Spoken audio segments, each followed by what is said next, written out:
नमस्कार, स्वागत है आपका ओम धर्म यूट्यूब चैनल पर। अगर आप यहाँ नए हैं तो सब्सक्राइब करके बेल आइकन क्लिक कीजिए और अगर वीडियो पसंद आए तो दोस्तों के साथ शेयर कीजिए।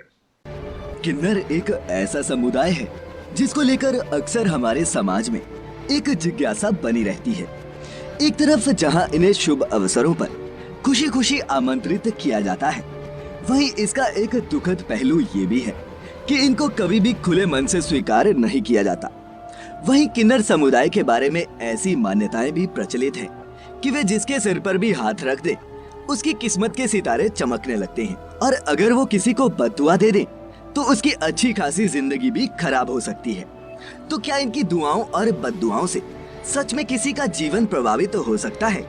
आखिर क्या है इसके पीछे का धार्मिक कारण और रहस्य? जानने के लिए आज की इस वीडियो को अंत तक देखिएगा। किन्नरों की उत्पत्ति। पौराणिक ग्रंथों में हमें दो विशेष स्थानों पर किन्नरों की उत्पत्ति का उल्लेख मिलता है।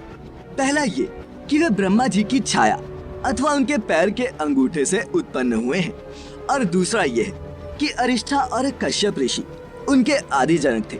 वहीं ज्योतिष के अनुसार ऐसा माना जाता है कि वीर्य की अधिकता से पुत्र का जन्म होता है और रज यानी कि रक्त की अधिकता से पुत्री का। अगर रक्त और वीर्य दोनों समान रहे तो किन्नर का जन्म होता है। हिमाचल का पवित्र शिखर किन्नर कैलाश किन्नरों का प्रधान निवास स्थान रहा है, जहाँ वे भगवान शंकर की सेवा और उनकी भक्ति में लीन रहा करते थे। उन्हें देवताओं का गायक और भक्त माना जाता था और वे यक्षों और गंधर्वों की तरह नृत्य और गायन में प्रवीण होते थे। उनके सैकड़ों गण थे और चित्ररथ उनका प्रधान अधिपति था। वहीं मित्रों, इनके पूर्वज जिला किन्नौर हिमाचल प्रदेश में रहते थे। क्यों होता है किन्नरों की दुआओं में इतना असर? इनकी दुआओं की शक्ति के पीछे प्रभु श्री राम का आशीर्वाद माना जाता है। ये कथा प्रभु श्री राम के वनवास से जुड़ी है। उनके वनवास में जाने की खबर सुनते ही पूरे अयोध्या में शोक की लहर दौड़ गई, क्योंकि पूरे अयोध्यावासी प्रभु श्री राम से अत्यधिक स्नेह करते थे। फिर जब श्री राम चित्रकूट पहुँचे तो भरत उन्हें मनाने के लिए वहाँ पहुँच गए। उनके साथ अयोध्या वासी भी थे, जिनमें किन्नर भी शामिल थे। राम जी ने अयोध्या वासियों के नर नारियों को प्रेम पूर्वक समझाकर वापस जाने का निवेदन किया, परंतु किन्नर, जो कि न नर थे और न ही नारी, उनके लिए कुछ नहीं कहा। ऐसे में अपने लिए कोई स्पष्ट आदेश न होने पर किन्नरों ने 14 वर्षों तक भगवान की प्रतीक्षा करने की ठानी और वे वहीं रुक गए। जब प्रभु श्री राम वनवास पूरा करके अयोध्या वापस लौट रहे थे तो उन्हें रास्ते में किन्नर दिखाई दिए। प्रभु द्वारा उनके वहाँ रुकने का कारण पूछने पर हृदय से निर्मल इन किन्नरों ने बताया कि जब हम भरत के साथ आपको यहाँ मनाने हेतु आए थे तब आपने कहा था, जथा जोगु करी विनय प्रणामा, विदा किए सब सानुज रामा, नारी पुरुष लघु मध्य बड़ेरे, सब सन मानी कृपा निधि फेरे।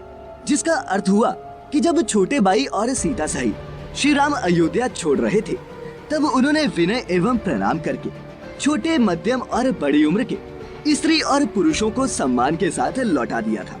तो उनका कहना था कि प्रभु, आपने नर और नारी को तो आदेश दिया था, परंतु हम लोग नर और नारी किसी में नहीं आते।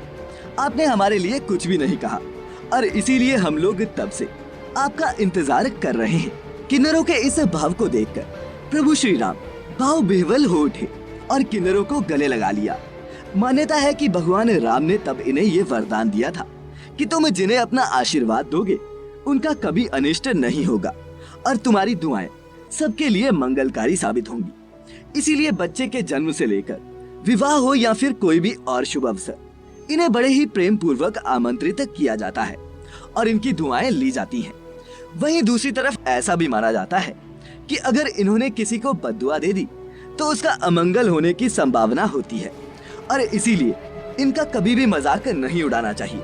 वहीं ज्योतिष दृष्टिकोण से देखें तो किन्नरों में बुध ग्रह का वास माना गया है और इस ग्रह के बुरे प्रभावों से बचने के लिए कई उपाय भी बताए गए हैं। जिसका बुध ग्रह कमजोर हो, अगर वह किन्नरों को दान देता है तो उसका बुध ग्रह मजबूत हो जाता है।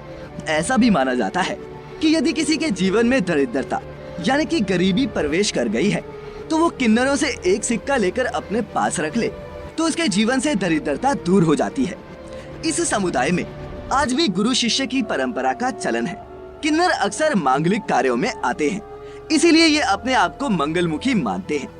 इस समुदाय से जुड़ी सबसे हैरानी की बात ये है कि किन्नर की मृत्यु पर ये समुदाय शोक नहीं मनाता, बल्कि जश्न मनाता है कि इसे इस जन्म से मुक्ति मिली। किन्नर अपने आराध्य देव अरावन से साल में एक बार विवाह भी करते हैं, लेकिन ये विवाह सिर्फ एक दिन के लिए ही मान्य होता है। शादी के अगले ही दिन इरावन देवता की मृत्यु हो जाती है और इनका वैवाहिक जीवन खत्म हो जाता है। इरावन देवता के बारे में भी महाभारत में जिक्र किया गया है। इसके अलावा किन्नरों का अंतिम संस्कार बेहद गुप्त तरीके से किया जाता है, जिसके पीछे धार्मिक कारण है। शिव पुराण में भी किन्नरों को भगवान शिव के अर्धनारीश्वर रूप से जोड़कर देखा गया है।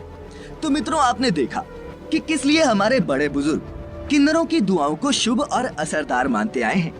उम्मीद करते हैं कि आपको हमारी आज की ये वीडियो पसंद आई होगी। वीडियो को लाइक करने के साथ साथ अपने मित्रों और सगे संबंधियों के साथ इसे शेयर भी करें।